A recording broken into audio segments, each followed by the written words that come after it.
Hello friends, आप लोगों का बहुत बहुत स्वागत है मिश्रा इलेक्ट्रिकल में। दोस्तों, आज जो टॉपिक कवर करेंगे उसमें हम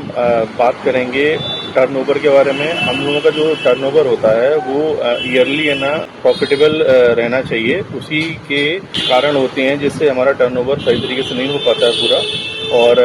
हमें जो प्रॉफिट मिलना चाहिए पर प्रॉफिट वगैरह वो नहीं मिल पाता है। कुछ उनके कारण होंगे, उनके बारे में जानेंगे और उनको कैसे सुधार सकते हैं उनके बारे में भी जानेंगे। तो ये इलेक्ट्रिकल शॉप के लिए वीडियो ना होते हुए सभी शॉप्स के लिए वीडियो है जो नई शॉप खोल रहे हैं। तो दोस्तों ना, जो अपनी हर नई शॉप में एक ना मूल राशि होती है जो है ना हम उसमें लगाते हैं, और उसको जो हम है ना जब अपने महीने या फिर अपने साल के हिसाब से जब उसको ना पैसे को रोटेट करते हैं तो हमारा जो उससे प्रॉफिट निकलता है उस प्रॉफिट से ही हमारा जो खर्चे वगैरह रहते हैं या फिर है ना अपनी प्रोडक्ट वगैरह को इंक्रीज करते रहते हैं और शॉप में अपना माल वगैरह भरते रहते हैं। तो कौन कौन से ऐसे रीज़न हैं, कारण हैं जो है ना हमारे इस प्रॉफिट को है ना कमज़ोर कर देते हैं। तो सबसे पहले रहता है कि हमारा जो परचेसिंग हम लोग करते हैं तो उसमें जो परचेस करने के लिए ना कभी कभी क्या होता है कि है ना हम अनवांटेड चीज़ें भी अपने शॉप में रख लेते हैं जिसकी डिमांड नहीं होती है, और वो प्रोडक्ट है ना हमारा एक तरीके से ना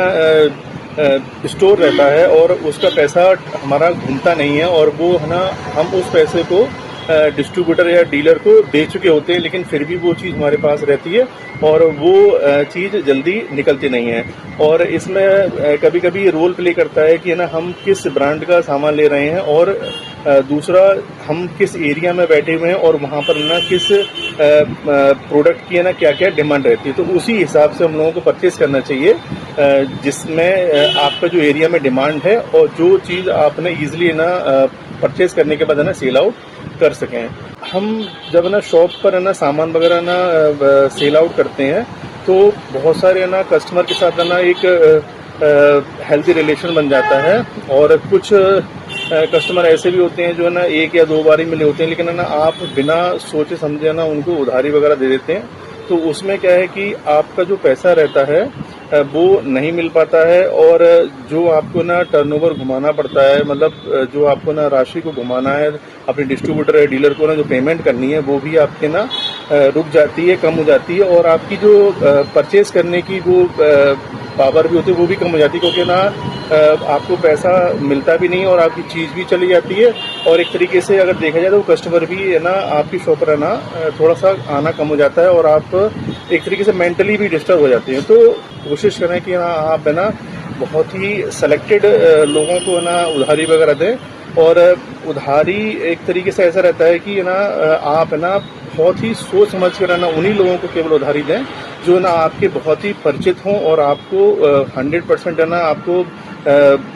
श्योर हो कि है ना ये है ना हमारा पैसा 10 से 15 दिन में ना इजीली मिल जाएगा, और आपको मेंटली है ना आपको डिस्टर्बेंस उसमें ना रहे। तो ये बड़े एक कारण होते हैं इन सभी चीज़ों को, जो आपके ना जो प्रॉफिट वगैरह रहता है उसको ना रोकने के सारे बहुत सारे ये